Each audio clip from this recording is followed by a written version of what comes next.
Hello, everyone. We're so excited that y'all are here tonight. We brought a couple of our girls up with us. We talked about our first week there we were with y'all. We have age ranges of kids from 17 down to 4. And so we have, and you are how old? 10. And? Mariah. And you are how old? 7. Will you stand up, please? Thank you so much. Tonight we are going to go over obedience. So obedience is going to be one of our big themes that we're going to talk about tonight. And over this week, prepping for talking about obedience, we just talked about to our girls kind of what obedience means and asking some questions, kind of to be able to see where we're at, gauge some things that we're doing, and to be able to see how can we even parent better. So Mariah, who should we obey? So we went through some questions. This is some of the questions that we went.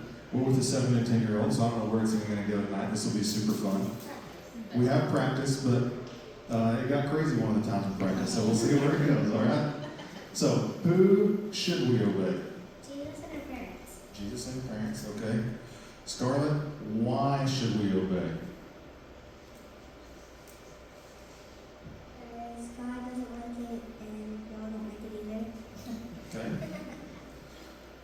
Mariah, you talked about you should obey mom and dad and obey God. Like, what was the other thing that you talked about? That, like, if you're not obeying them, what are you doing? Hold it up there, right there, so everybody can hear you. You're following Satan, not Jesus. Because if you follow Satan, follows his path. And Jesus wants to follow, and Jesus wants you to follow his rules. I don't know if anybody can hear you. Can you stand up? You gotta try to talk in that so everybody can hear you. Say the same thing again. You did great. Just say that again. Please.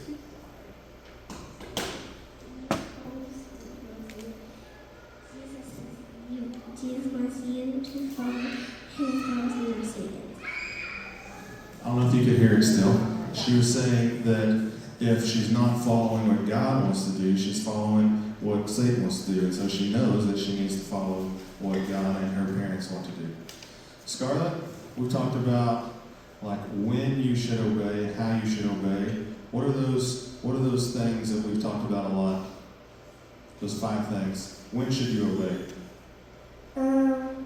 The first time, all the way, no challenging or complaining, or just do it with a smile. Yep, so we talked about obedience a lot, and there's 5 ways to be able to look at obedience and how obedience should look. What happens when you don't obey? Mariah? You get a consequence. Consequence. Do you always want to? Yeah. Sometimes. So you get a consequence when you don't obey. Scarlett, what are some consequences that you've gotten? I've gotten sentences and So you've had to write sentences before? Yeah. just talk about it. Sit down and just think about what I've done and spankings. Okay.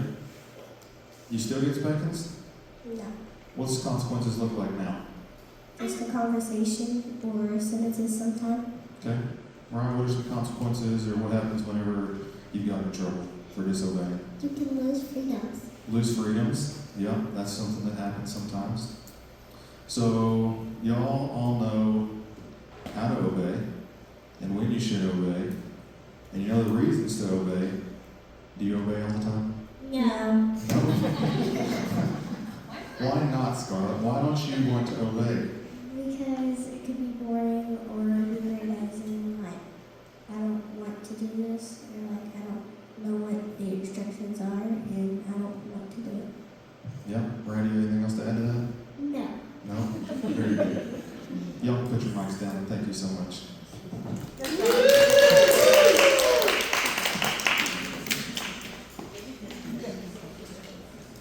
So we've done a lot of training with these girls for a lot of years, and they know how to obey. They know when they should obey. They know who they should obey. And they know why, and they still choose not to obey. And Scarlett gave some reasons for that.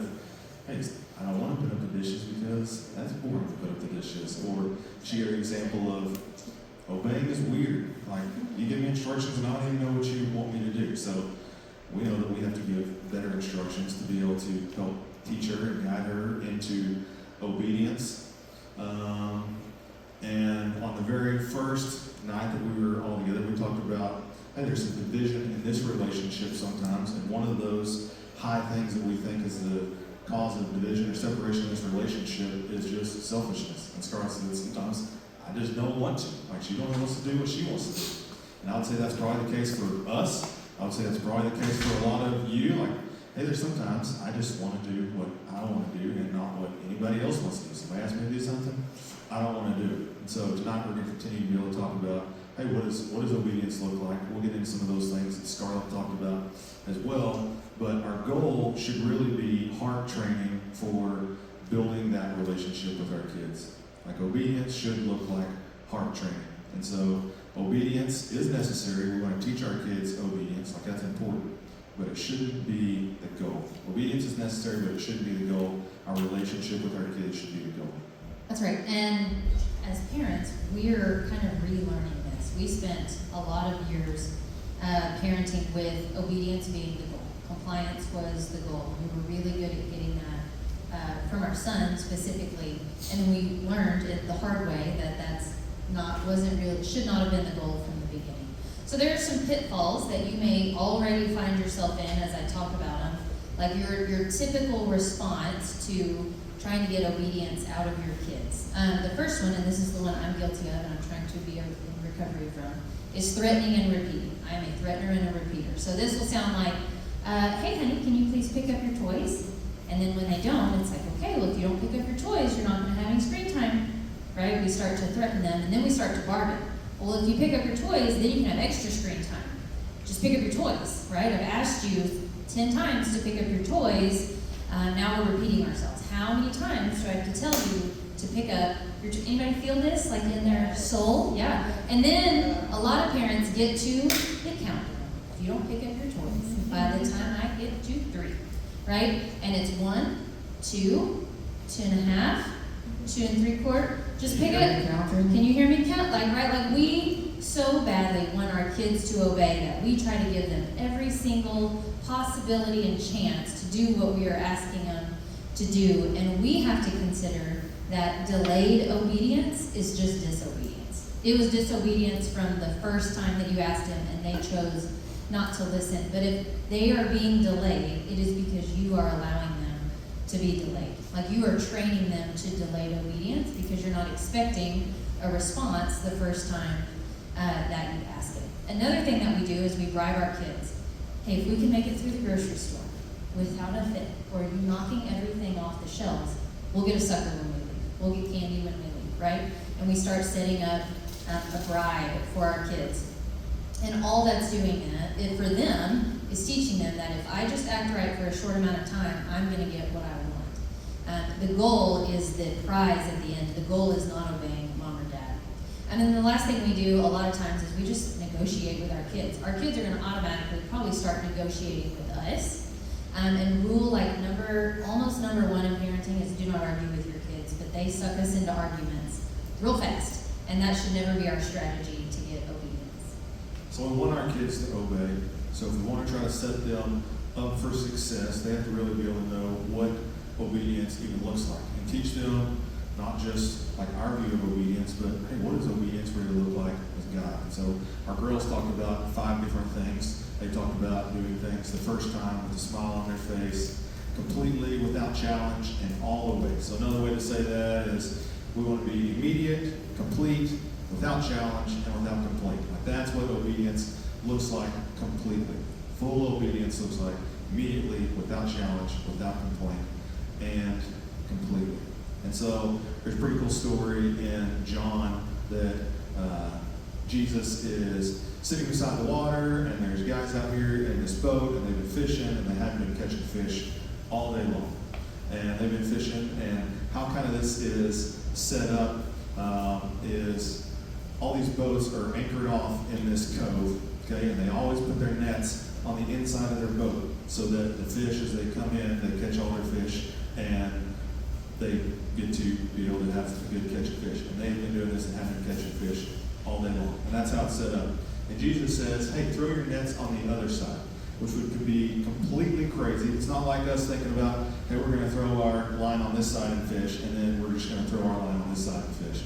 It's, hey, we're completely taking our nets off and putting them on this other side that's completely against what these guys know about fishing, because these fish will come in, they'll break their nets being on this other side because the pressure is different, and could even jack up and capsize their boat. And so Jesus says, hey, just throw them on the other side. And this isn't these guys' first time.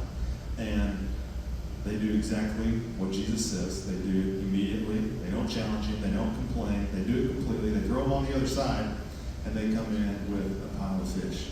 Like, guys that are fishing, guys that know what to be able to do, sitting out there in the boat, and Jesus tells them to do something crazy, and they do what he says, and something amazing happens at the end of that deal.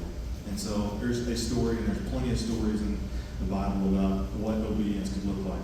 Some instructions that we often give as parents is either like a directive instruction or a restrictive instruction. So our directive instructions may look like telling a child what to do, and our restrictive look like telling them what not to do.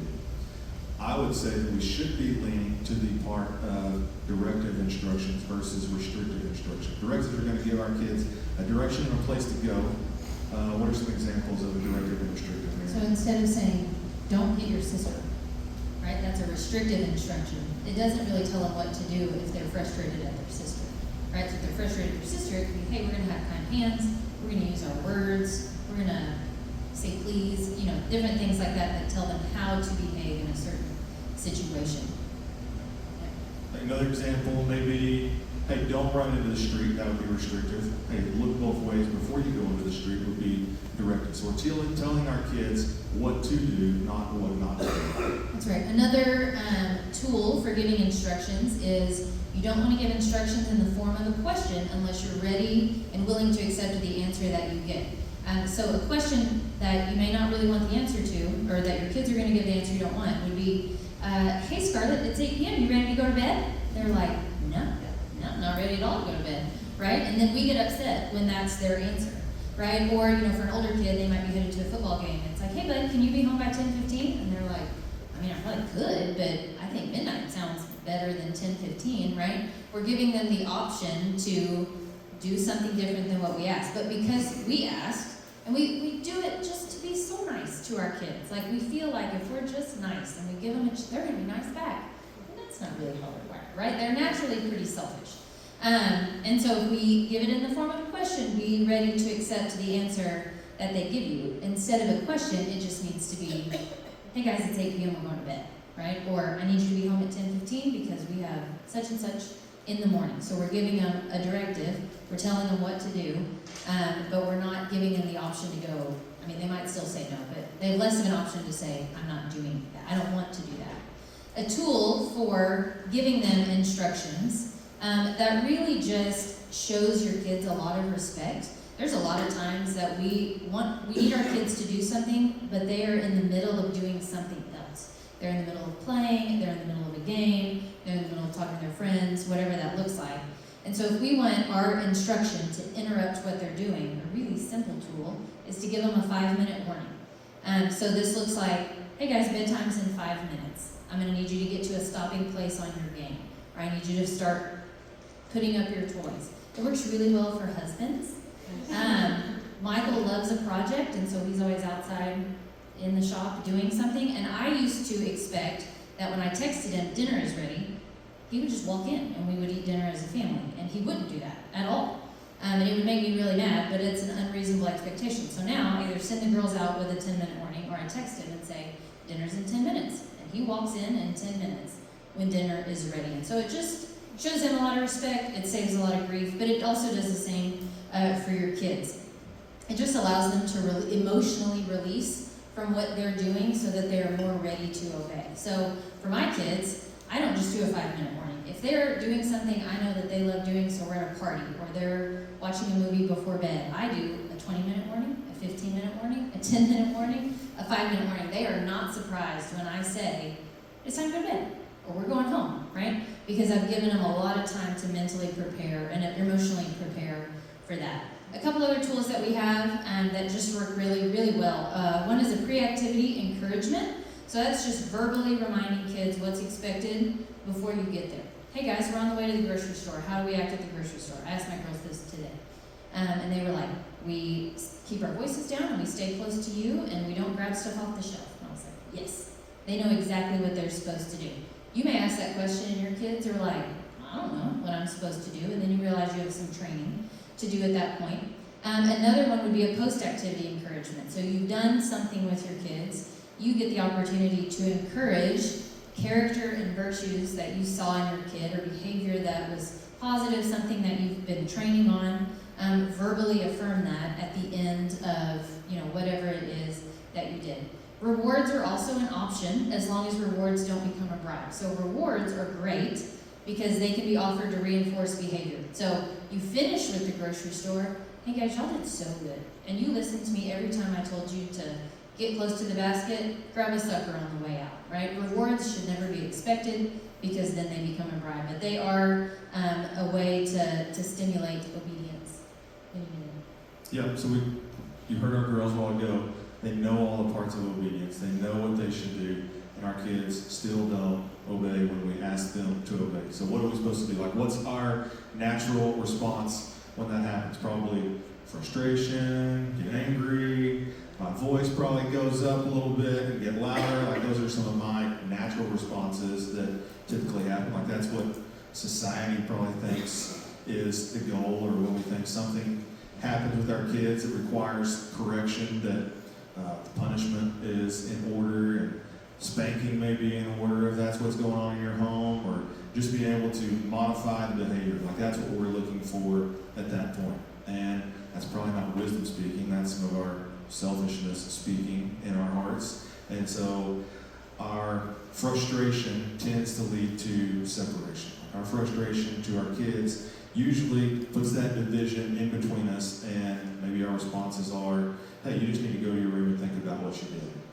When really our response should be, again, to pull them in. Like, these are matters of the heart. A lot of times, our response, like I said, about raising of the voice, a lot of times you hear somebody, if I was yelling at Maren, or you get yelled at by someone, like, your mind contributes that to a dangerous situation, and fear or fight or flight or something else may happen whenever that occurs. And so it's the same thing that happens with our kids. We get frustrated, voice goes up, triggers a dangerous situation in our kids, they get scared, and we don't want our instructions to our kids to be triggered to be a dangerous response or a fearful response. Like, we want to get to the matters of their hearts. And so as a parent, an angry parent, we often exchange influence for compliance. Like, we just say, hey, subconsciously we're saying, I don't really care what you think anymore, I just want you to do what I need you to do right now. And we are negating that influence that we're really looking to be able to have down the road with our kids, that relationship that we want to be able to restore. And so anytime there is disobedience, like, discipline should occur. Discipline needs to happen whenever there is disobedience. There's an issue with our relationship whenever this occurs. Like, the Bible speaks about discipline. We talked about this a while ago, that discipline and getting to our heart of our kid should be the goal. And so we should discipline to restore that relationship, to be on the same level, to be on the same team, to get in that consequence with them together, where our natural response tends to be separation. You're not listening to me, go here and think about what you did, when really we should be drawing in. And this works, again, we've been practicing this hard the past year or so, of coming in close. Our daughters are this tall, get down on a knee, come in close, figure out what the issue is, get to the matter of the heart, versus just that separation. And so that's made a big difference in some of the things that I think that we've done over the past years. We've changed some of our ideas on this. So, as a reminder, obedience is necessary, but it is not the goal. The goal is the relationship with your kids. So there's like 3 different stages our kids are going to go through. We're going to dig into this more next week, but we're going to kind of highlight it tonight. And your kids are going to transition through these whether we are ready for them or not. We have to change how we respond to our kids. So the first stage is when they're like 0 to 5. This is the discipline stage. It's a lot of do this and don't do this. You're teaching them how to like live in the world and not die. But we want to strengthen their obedience muscle through a whole lot of reps and a lot of training with patience. They are going to test your patience multiple times every day, right? They're not going to learn obedience one time. Like if you want to be able to get up out of a chair when you're 80, you can't just do a squat today and expect that to work for the next 40 years, right? You have to do a lot of reps. You have to get in and out of chairs every day. You're going to do squats all the time to keep those muscles strong. And so with our little ones, it's the same thing. We're practicing obedience. We're teaching them what it looks like. We're giving them consequences when they don't obey so they can start recognizing when it's important to obey. And it's super important during this time that we don't wear ourselves out disciplining for everything. Everything doesn't need discipline. The 3 things we are going to discipline for: disobedience, disrespect, and dishonesty. We're going to really dig into those things. They run through the house with muddy shoes on when you told them not to. That'd be disobedience, right? They run through the house with muddy shoes on. They spill stuff. They are just having a bad day because they didn't eat enough snacks, right? Like those, we can let a lot of stuff go. We're not going to die on those hills. But it's important for them to start understanding the hills you are willing to die on and the things you really do want to discipline for. The next stage that they're in is kind of 6 through 12. This is the training stage. So you're moving away from like heavy consequences. You're really not spanking at this point anymore. It's a lot of conversation so that they can understand the why behind the rules and expectations, the moral reason why that we talked about in class. They get a lot of practice so that they can turn those things into habits. We're really getting to their heart in this stage, and we're really digging in to build that relationship with them so that when they move into the next stage, that 12 to 18, those teenage years, we are basically done training at that point when they become teenagers. And our job is just to connect more than we correct. The world is going to correct their behavior. By the time they're teenagers, they're making decisions that have their own natural consequences, and we don't have to give them anything, really. And there may be times you have to like pull the reins back a little bit, on your teenager to keep them safe. But we're really just trying to connect with them, asking them a lot of questions, spending a lot of time with them instead of correcting what they're doing. Yeah, you heard one of Scarlett say one of her consequences was, hey, sometimes we just have a conversation about it. And that's where where she's at this close to transition phase of, hey, that should be our goal, is being able to connect more than just correct and figure out, hey, what is the heart of this issue? What don't you understand? How can we be able to make this work? And so it's not that she still may not receive a consequence or lose a freedom like Mariah had said, but we're engaging with her in that relationship and in that conflict. We're in the conflict and in that consequence with her to figure out, hey, what's best? And we even ask some of them sometimes, hey, what do you think your consequence should be? Sometimes their consequence is way more than what we would say it needed to be. And so we have an opportunity at some point, and Mariah had said this in our prep talks, is that, hey, sometimes y'all give us grace as a consequence. They're like, yes, we do give you grace. Like, we love you so much. Like, you don't always have to have something. And they need to be able to see that too. They screw up, they mess up bad, and we just say, hey, it's okay. I love you. I know that you're not going to do it again next time.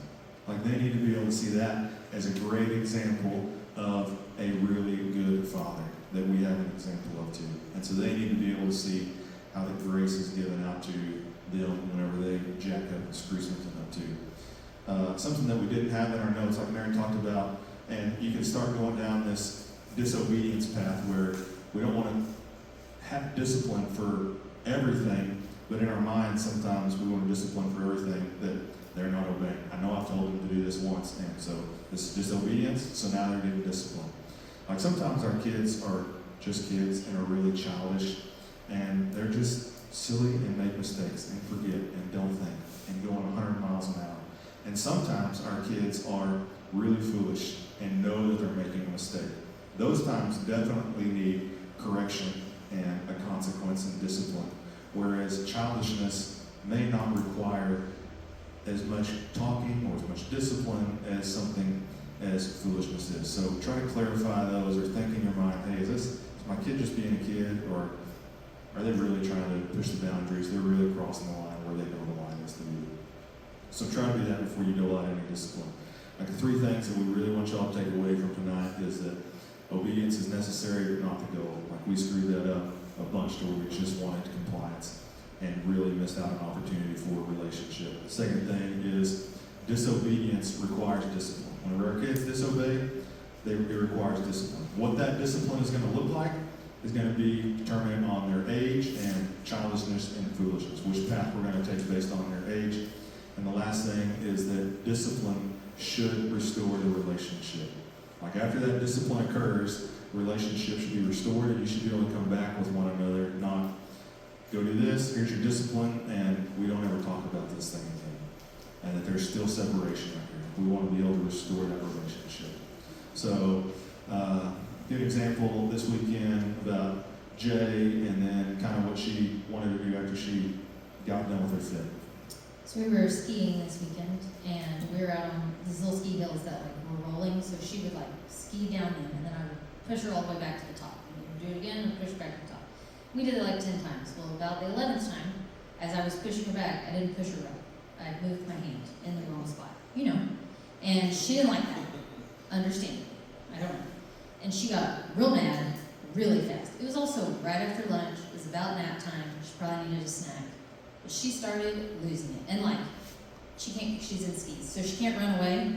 So she's like sliding, like trying to be mad. It was awesome. It was fun. I wish I could have been with her. That would have made her real mad. Anyway, so she's throwing a fit. She's like, I don't want you to push me out of jump, all this stuff. And so she flops herself down on the ground. And I was like, cool. Hey, we're done skiing. Like, we're not going to ski anymore. So I popped her skis off and had them in my hand, and that was not what she was expecting. So she's like, I want my skis. I want to ski. And I was like, hey, we're not going to ski. If we're going to talk to mom this way, I can't help you if you're going to talk to mom this way. And lose your mind. So what we're going to do is we're going to go inside. Well, we're like 50 yards from the inside, right? And she doesn't want to walk, and she doesn't want me to walk. She just wants her skis back. So we walk a few steps, and she stops and pushes me around and tries to climb up me to get her skis, and it just takes a little while to get inside. Finally, at one point, I was got down on her level, and I was like, Jane, we're going inside right now. So I pick her up, and she's hit me in the face and kicking me with her ski boots, and I was like, this is why I work out, so that I can haul my kid around. And it's okay, I'm fine. And we walk inside, and I put her skis down. She's still having a fit, and trying to run outside to go put her skis on to go ski. She can't do it on her own, but she was gonna go do it. And I finally got her sit down, and she's still losing it. And I was like, here's some gummies. Here you go. Don't bite me. Here's some gummies. She was like, yes. And opened them and was still mad. And I was like, okay, so here's the plan. We're done skiing because we're just not gonna act like that. We're not gonna yell at mom. We're not gonna hit mom for sure. And then go ski somewhere. She was like, I want to ski. And I was like, okay, well, we're going to just probably go back to the house and take a nap. Did not want to take a nap. Wrong answer. And I was like, okay, so here's what we're going to do. We're done skiing, so this is what I need you to do to go back to the house. We can watch a movie if I can get you to calm down. I said, you have to stop throwing a fit. You have to eat your gummies. We need to apologize. And then we'll go back and watch a movie together at the house. And I was like, and she was like, okay. And I was like, do you need help calming down? And she was like, yes. And I was like, okay, I can do that. I said, eat those gummies right now. So she ate some. I said, give me 3 big breaths. And she gave me 3 big breaths, and she was like, can I snuggle with you? And I was like, yes, of course. So I just brought her in, and then she played with a spoon and was happy or whatever. And we just went back and watched a movie, and it was fine. But Marin 3 years ago she would have gotten spanked so hard. She wouldn't have hit me in the face. I would have lost my mind because of how she was acting. But because we've learned this, I was able to manage the thing with patience. She's 4.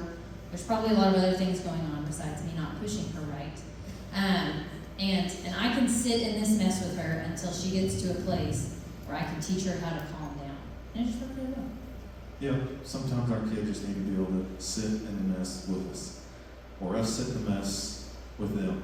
And got to this point, and she's telling me the story, and it gave me a huge smile on my face at the end of it, where it's just can I snuggle with you? Like that got all the way through to, hey, we know we got to the heart of the issue. Like, hey, now I know that I just need some time. Like that relationship was restored. All the conflict was done, consequences were already dealt out, we're not skiing, she didn't respond emotionally through it, and it was restored. Like the whole thing played out just like it should have in this instance. And like it doesn't happen that way all the time. We jacked it up and screwed it up probably 10 other times on the same trip where we didn't respond very well. But like that's walking it all the way out to, hey, we know the relationship was restored at the end of this thing. And so just like she gave in this instance, like disobedience may be childishness in the way of, hey, they're hungry and tired and all of these other things playing to the factor of what we want them to be able to do because we're the parent and say, go do this thing. And really there's a whole lot of other factors that have led up to them being in this emotional state that has nothing to do with them saying no or for them deliberately disobeying. So we have to take those things. Do you know your kids better than anyone else?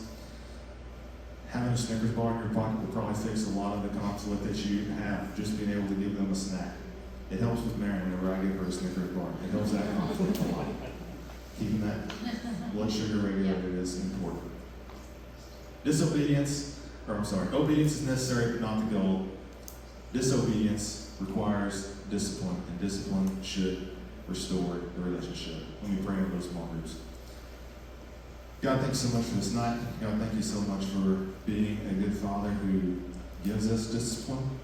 God, who seeks to restore relationships with his kids. God, we pray that we are good examples and continue to lean in and learn from you, from your gentleness, from your grace, from your ability to be able to give good consequences. Father, we pray that we continue to learn more about you so that we can be great parents. God, I pray that we continue to lead our kids toward you. God, that we put our selfishness on the shelf. God, that we put our anger and frustration on the shelf. And God, be able to lean into you and control ourselves, God, so that we can have amazing kids and have a great relationship with them. In your name we pray. Amen.